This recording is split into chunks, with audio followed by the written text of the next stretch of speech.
Cindy. She was admitted for about 6 months. It was a total of 173 days. She had stage 3 colorectal cancer, and she had like a tumor in her stomach that was causing an ileus where she couldn't eat, she couldn't drink. I think it's one of those things that we take for granted that we can eat, and when you don't get to and don't know if you're going to get to, it's a scary feeling, but I think having everyone support her through that and having everyone go on the journey with her just made that that much easier for her to get to the point where she did. Definitely with her being there that long, it definitely made her more of a person because you get to know them more than their medical diagnosis and what we're doing for them. Her setbacks kind of reflected on us, and we felt the sadness too with her. They looked at what she needed as a person, obviously medically as well, but it was really more the support they provided her from the beginning of her stay when she was in a really difficult situation. She had the best attitude of any patient. I've been a nurse for 10 years and I've never met anyone like her. She just kept a positive attitude, and she would always say, we're gonna get through this, and she is a fighter.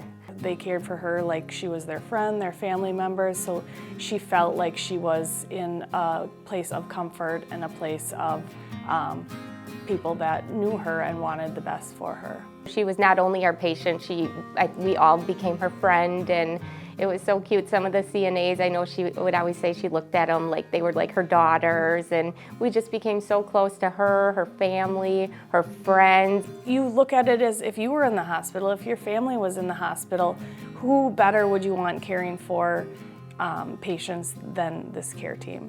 The things we've been trying for weeks now, all of a sudden just like clicked and started working. And it was like, wait a second, is this just like a one-time thing? Is this actually gonna happen? And I went in there and she had a tray of food, breakfast food sitting in front of her, and she was eating, and I remember I just could have cried. I was like, Cindy, you're eating, you have food. And she said, yes. That was the corner right there, and I knew she was on her way out after that, out of the hospital. So it was just amazing.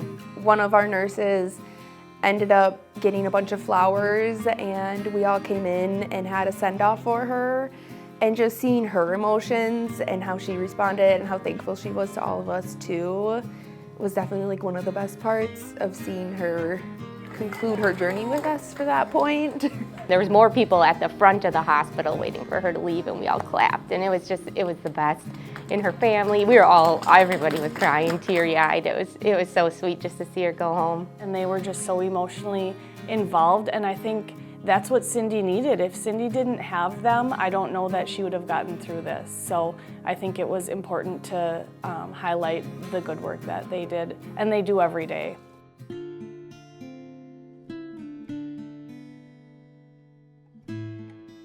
I received a text from Cindy's husband, Mike, that said that she had passed. She wanted to live, she wanted to get better.